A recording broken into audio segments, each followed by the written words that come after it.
Hey, welcome to FinTips, everybody. You hate it. How you doing? Good to see you today. We got an interesting one here today because we are going to talk about 4 reasons to sell company stock. How many? Four reasons to sell company stock. See it. 2 financial truths and a lie about my life there. And then the craziest advice that an advisor has ever been asked to give. I think you'll win this one. Yeah, I think you're right. I think you're right. We may upset some people here with this. Keep in mind, I was asked it. Gosh. They asked me, and I was. You can't stop somebody from asking you for advice. All right, we may edit that out. You may not see that at the end of the show. All right, you got to look. You got to be yourself. You got to be yourself. Look, we're going on a tour. Professional Jazz self. Wealth tour. Professional self. You be who you need to be. I'm being myself. But we go. We're doing New Orleans. And I think San Antonio this time, maybe Houston. And the clients that I had called in that New Orleans kind of area there and said, I want to hang out. They're like, what kind of bourbon should I bring? Okay. You know, and I'm like, that's my people. That's where I'm at there. All right. So let's get started, shall we? But they probably wouldn't be like, hey, Mom, let me tell your, I'm going to bring my mom, tell her a bad joke. Like maybe not that kind. That's a joke, for God's sakes. All right. I have a confession real quick on that. I gave a courtesy laugh, and I didn't even get your joke last time. Now you're trying to back out of the fact. You got the joke. You thought it was funny. I swear I didn't. I swear. I went back, and I'm like, oh, no. Oh, no. What did I just laugh at? I should have told Cody to cut. No. I should have told Cody to cut. We don't edit life around here. You get one shot to invest your money. You don't get to go back and say, I didn't want to buy that stock. I'm sorry. No. All right. Be yourself. All right, let's roll. Hey, what you got? Okay, so this came up because we have, and this may be you, we have a lot of people that work for public companies or companies where you get company stock.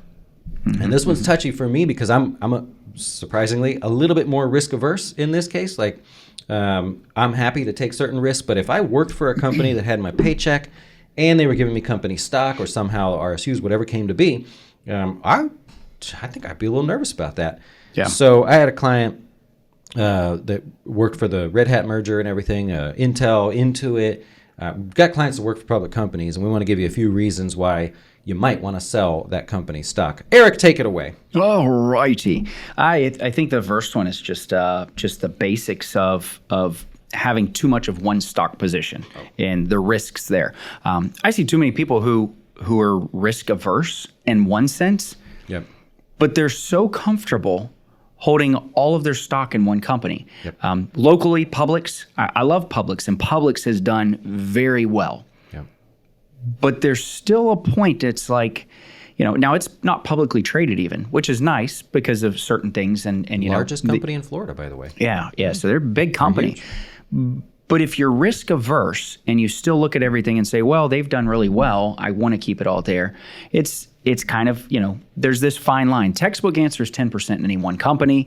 I'm not going to say that I'm always going textbook, but I'm with you on this and the risk. And, some people will throw in, well, what happened with Enron and this, that, and the other. But I actually have a client who lost a massive, almost all of their retirement dollars were in their 401k, and the company that held it was a local company. They managed it, and the dollars were all in the bank stock. Now, it wasn't Silicon Valley or any of those or anything recent. This was actually quite a few years ago. And what ended up happening was the bank was going under, and there wasn't like a sign that it was actually going under. It was just that it was selling off a little bit. And the people at the 401k, or the company that was managing it, they were just like, I just still hold. It's going to come back. And we always say that it's going to come back. I mean, the markets in general do come back, but one individual stock position, it's going to come back, can be risky. And they were probably saying it's going to come back because of what they were being told from, hey, don't worry, the company's fine and everything. Yeah, that's a tough one there. Right? And they basically lost almost everything. They finally called right before it was done and sold it. Yeah. Yep. Well, so for me, I'll go along those lines. Jeez. So I was just like bringing us down. Yeah. Bringing us down. Do we need a joke to get us going? Not from you. So mine is diversity, because inevitably when we're planning with clients, I'll get to the point where I'm like, okay, we've conquered everything. Let's look at the investments and see what's the least amount of risk you have to take to get to your goal, right? So it's where we really dissect you from the general public and say, look, you're here, you only need this. 9 times out of 10, I go, tell me about your company's stock. The last guy was actually Train Technologies. He worked for Train. Oh, yeah. And he actually may come on and come visit, and he wants to sit and talk and stuff. I have somebody else who works for Train. Another, I don't think it's the same person. No, it can't be. But isn't that weird that we have people that work for the same company, and then you're like, hey, I can't tell you this, but if you ask around if anybody uses Jazz, maybe it was a referral thing. Who knows? That could have been. Sometimes that happens too. He had a lot of Train stock, and of course I don't know that he's higher up, but he believes in the company. It's like, look, you don't need the risk. You can keep some Train stock, but you don't need the risk. How about we get rid of some of it, and if there's ever a bad couple of years, maybe we come back to it. So diversity for me is huge, because you don't know. Like, we don't know if Train's going to derail. Yeah. Oh, there it is. I was waiting. I was like, come on, man. Let me say this. I didn't want to forget. I'd like to start a podcast with Cody where we can just kind of be free. Okay. I mean? Oh, okay. I feel like a dog on a leash, man. I feel like a horse in a stable. I can't run. Yeah, it hurts me. But anyways, that is my tip there. You want me to do my next one, or are you going to take me out of this? No. Okay. Go ahead. Bring me down. I just had the train derail. The other one is, you can also hedge against positions. I'm really passionate about this one. And instead of giving you a hypothetical, I will give you an actual. There you go. Mark Cuban, famous for this one, probably helped spur sort of the options world, but you can use options to hedge your stock position that that you have in your company, and sort of protect against the downside, possibly. What Mark Cuban did is, when he sold broadcast.com to Yahoo, they gave him so many millions of shares of Yahoo, and in his head he's like, I'm a billionaire, but this can be taken away from me. So he moved that stock to Goldman Sachs, believe it or not, and he said, I would like to sell calls on the position to bring in enough money to allow me to buy puts. So he didn't lay out any money to do it, and he locked in his money, and turns out that paid off big time, because Yahoo, was $130 or something at the time, or $120. It's definitely not worth that. Yeah, for sure. So you can use options strategy to there. Hedge. And it doesn't have to be options. You could just hedge your position instead of saying, I'm going to sell it all. You can sell a piece of it, hedge the rest of it. So make sure somebody's walking you through your options when it comes to that company stock there. And you have tax strategy too on that. You've got to think through with tax strategy. Just the general tax strategy of everything that you want to look at. Yep. And then the other one is I've got is charitable contributions. And so if you're giving to a charity, if you have all of this stock and you want to exit some of it, maybe you don't want to have to pay the tax on it, you can give your individual stock to a charity, any nonprofit. I don't know what your smirk was. I saw a smirk. No, I want to throw in there. I give half my money to charity. Did you just cut me off? No, I'm just saying. Let me have one. I give half my money to charity. There you go. Yeah. But when she's not there, I give it to Destiny. Got it. Oh, gosh. Okay. Come on. Okay. All right. Not bad. You let me have one. Okay. There you go. So, all right. So you can give your money to charity, not Destiny. Gosh. And so the idea would be is if you have an individual stock position, it's grown quite a bit, you're going to have to pay capital gains on that. Short-term capital gains under a year, long-term capital gains over a year. Yep. So let's say you've held this for quite some time. You have a large position of stock and you say, hey, well, I'm giving to a charitable organization. See how I changed that? Charitable organization. Nice. If you're doing that already, you could take some of your individual stock holdings, donate it to them, avoid having to pay the capital gains on it. Yep. You could also be able to actually give them more than, because you're not having to pay taxes on this money. And when you do it, you're going to be able to take a tax deduction if you itemize. So that's the one catch there. Yep. So it's got to be a large amount. You have to realize, in this world, it's over $25,000 before you can itemize, married filing jointly. There's specifics on that. But if you're doing that, you're already going to plan on itemizing. You have that opportunity. Now it has to be 30% or under for adjusted gross income. For stock. Yep. If you're donating the stock, so it's 30% of the adjusted gross income. But on that side as well, the IRS does give you 5 years. And so basically it's a carryover. So if you've given 50% of your adjusted gross income, you could carry a little bit over for the next 5 years. So that could potentially, again, give you some opportunity. But just be careful of that itemization Yeah. side of things. But it's a cool opportunity there. It's more popular these days too, but remember that if it's company stock, you got to physically give them the company stock. You can't say, "Well, I sold it and then I took the money and I gave it to charity." No, that's a different thing. You're giving cash to a charity now, Yeah. so you're on the hook for the taxes, but you get a little break for the money there. It's got to be stock going directly, which any charity can help you with that. They're very well versed in accepting stock, which they should be. Yeah. Yep. Before I share with you the craziest advice that an advisor has ever been asked, Oh, okay. I promise. Great. Would you consider yourself broke? I wouldn't say I'm. Ooh, you have to think about it. No.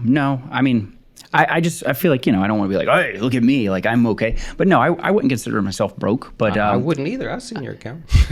I fine. also drive a 2014 Ford Focus, and I actually look at the people sometimes with the nice vehicles, and working with clients and seeing accounts, I often say, okay, I see what they drive, and oftentimes it's very modest. Sometimes people go out and spend, and hey, good for them if they've made the money and they've done it. But it's made me realize most people that are driving these fancy vehicles are often living paycheck to paycheck. Oh, yeah. There's some very wealthy people that, don't get me wrong, that can afford it and do it. Yeah. But that's why I feel I've got some money in the bank. You choose what you spend your money on. Yeah. And I feel poor when I pull up, but Yeah? there's that idea of that. So yeah, well, you just said paycheck to paycheck, Yeah. and the kids these days don't call it that anymore. They've Okay. changed the word. It is now called being bougie broke. bougie broke. Bougie broke. And the idea is that we all know that you're, posting, look at this fancy dinner that I'm having, and you can barely afford it, right? Yeah. You're not broke. For the IG thing. But the actual definition is the state of always barely having adequate funds, whether it be in cash, accounts, or on credit cards. And that's according to the Urban Dictionary. Of being bougie broke. Bougie broke. Oh yeah, I'm not bougie broke then. That's Meaning you're like, oh, I had a fancy dinner, but I'm being honest and I really shouldn't be here, and you leave. good. Interesting. That's what kids are doing. And that's come full circle because it used to be like the kid that was sitting in the parked private jet and he's like, buy my Forex course or whatever. And it's not really his plane because we could look up the tail number and find out. Right. So now they're getting like, I'm in this private jet and I'm going to have to live here for a couple weeks, because they're bougie broke. Interesting. So I thought that was kind of clever. We're no longer, the older people are paycheck to paycheck. Yep. The kids are, I'm bougie broke, man. I'm bougie broke. Okay. So they actually admit, like they're okay with Come out admitting. with it. Be like, okay. Yeah. There's So lots of funny videos and YOLO stuff on that. kind of thing, Yeah. just living for the moment, Just whatever go the for case it, is. man. Hey, man, I ain't got Interesting. $1. It's okay. All right. Let me hit you with this real quick. Two Bougie broke. financial truths and a lie. Are you ready? Nope. These are honest to goodness. Two of them are honest to goodness stories financially about me, and one of them is a lie. You just tell me which one is the lie, and you win the prize. All right. When I was 19, 19. I had found out about a penny stock, and it was because we owned a printing company, and we were doing printing for them. Okay. And I said, well, okay, what are you guys doing? I was always into stocks. Found out they were growing, doing their thing. Every time I made money, I went to Scottrade. Remember them? Mm-hmm. And I put some money in there. I physically wrote a check and gave it to them. I had invested up to $25,000 in this penny stock. It actually popped, and I watched my value go up to $200,000 and some change, whatever. I kept the Scottrade report. I ended up walking away with $25,000. Okay. Being a kid. Yeah. Yeah. That is financial story number one. Financial story number two. We're going by age here because I went back in life to replay this. Okay. When I was 20 years old, 20. I went to Chicago, downtown Chicago, with my wife with $1,100 in cash in my pocket. And we thought we were as rich as can be in Chicago, man. We stayed at a hotel. It was like $90 instead of $50. And we saw a movie. I won't say the movie, but we saw a movie. We went to dinner and stuff. And we came back home with $600 in cash. We thought, we're like, let's just spend it. Let's have a good time. We couldn't do it. We ended up not spending it. Nice. But we did spend a lot of money. And at that time, that was At that time, yeah, I was thinking that. Okay. all the dollars I had, right? Okay. And then when I was 21, believe it or not, I won the Florida lottery. Not the whole lottery, not all of them. I got 5 of 6 numbers. Okay. In the traditional Florida lottery. I don't believe there was a Powerball at that time, so it was Florida lottery. We just played that. I got 5 of 6, and it was only $3,500. That's how much I won. You had to go to the Florida State Lottery office that they actually have. It's it's actually by the FISDO that I was telling you about. Okay. And while I was there, because it was over $500, you got to sign, go get your money. Yeah. While I was there, I saw them call a guy that was in the waiting room, and he had won something as well. And they said, one moment. And while I was sitting there, the cops came in and took him away because he had owed some kind of money or whatever. I looked it up at the time. Nice. And I was like, oh, I'm next. You know? Okay. So those are 2 financial truths and 1 lie. Which one is the lie, sir? Chicago. Chicago's the lie. I think you spend all your money. Oh, that's true. I guess part of it could be. Yeah. It's an expensive place, no matter what, even back then. Yeah, it was expensive. Yeah, it was true. Well, when I was 19, I did in fact buy a penny stock. I did in fact see $200,000. I now justify that in my life, having only walked away with what I put in, as I would have spent it all on some garbage anyways. Yeah. But I do have the statement that did happen, and I made a video about it specifically on our channel to go over my big mistake there. Chicago, I in fact did go with $1,100 in cash, wore my cargo pants and everything. We had a good time, and we did come back with $600 in cash. That did happen. All right. I in fact did not win the Florida lottery, but for some reason I remember being there, and I did that story of him getting taken away. I did see that, but I don't think I was there for the lottery. I think I worked for a printing company, and we were dropping stuff off, and I just happened to be there. So that's what partial. Yeah, that's what jogged my memory there. I got you. Yeah. What else you got, sir? I just want to say, my wife said, the only thing she wants for her birthday, she doesn't care what it is, just has to do with diamonds. And I found out that a deck of cards was not the right thing that she wanted. Okay. Oh, man. Oh, okay. This is not fair. Like, if you pick on me for my jokes, What? where you at? Right? What? Nobody does, but I'm just saying, if you do, they pick on me, but they're just because they're a little corny. All right. Well, I'll meet you with the craziest financial advice. Oh gosh, that has ever been asked before. Yep. And you may have to exit the show. No. If this goes south, just remember I didn't ask the question. This wasn't me. This was just asked. All right. And I don't remember exactly. I'll try to make this short. The client says. So the other day, my side girl, they used to call it something when you had a wife, but you had a mistress, maybe. Yeah. That wasn't what they called it, but back then they called it something. Okay. I'll say mistress. Mistress is over the house. She needed gas. My wife was on her way home, so I gave her the debit card and said, "Go, get out of here." Well, the mistress went out on a shopping spree, and now I can't afford to pay my bills. How am I going to tell my wife that we're essentially broke this month, can't pay the bills because my side woman went out there and spent the money? And the question was, can I dispute the charges? I don't want to report the card stolen because then my mistress will go to jail. What do I do? That's a it's pretty crazy, huh? Good luck on that. Yeah.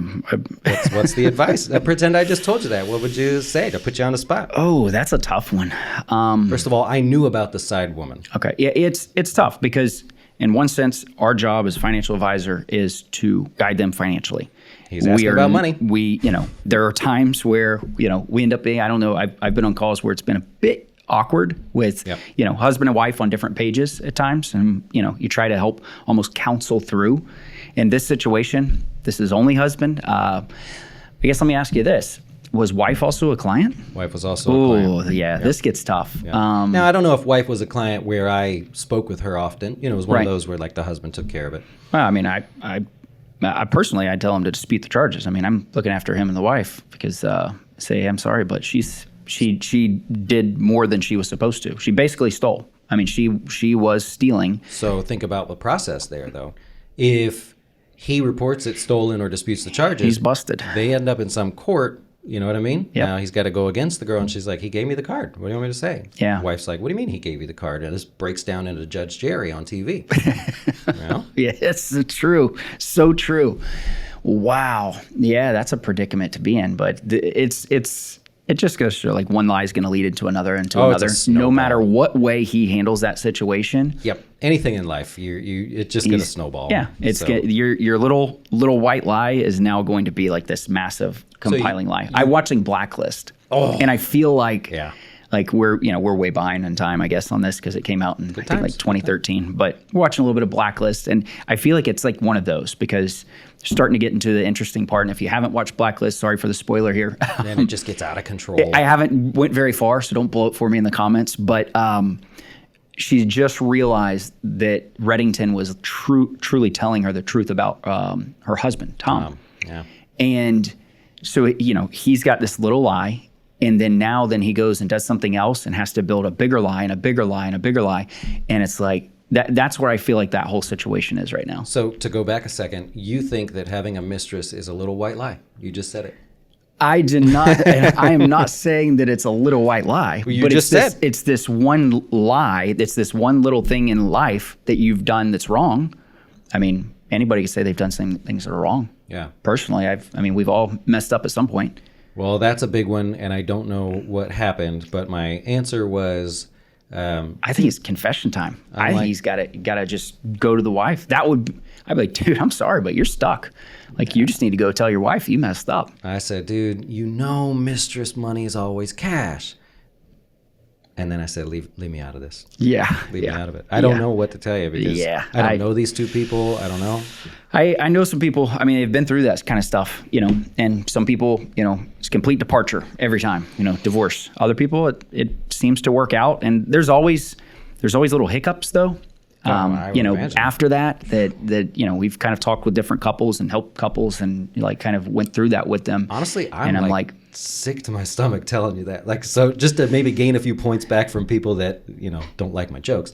The fact that I just like, when I read that off, I'm like, oh, I'm sick because I know there's no way out. Like, I'm nervous saying it years later. Yep. Oh, I can't even imagine there. You can only hope for coming clean, and then your wife goes, well, I got something to tell you too. And then bygones be bygones. And there's a point where you got to move past it. But I think it would all depend on his situation, where his life's going. Does he want to be with a mistress? Does he want to be with a wife? Because at this point, you're at a byroad or you're at a crossroad. That's and true. You need to make you got to man up one way or another. And something tells me he had to start fresh. Yeah. Anyways, there was maybe it's the account withdrawals. Yeah, I don't recall him still on our list ever. He doesn't. I don't see any more emails or anything. But there are two robbers that decide to rob a liquor store. Okay. While they're in there, the one robber grabs a bottle and says, "Is this whiskey?" And the other guy says, "It's whiskey to rob a bank." It's whiskey to rob a bank. Why am I not whiskey to rob a bank? See. Oh, come on. Oh, it's risky to rob a bank. I got you. You should have said it like that. Like I did. It says whiskey to rob a bank. Whiskey to rob a bank. You didn't catch it. Kind of like an Elmer Fudd. Yeah. I like that. See, there you go. There it is. There's my guy. All right. Well, let's divert before you go any worse. No. All right. Thank you for watching. Have a great weekend. Hope you learned something, of course, and got a good laugh out of it as well. Anything else you want to say? What you always say. Adios.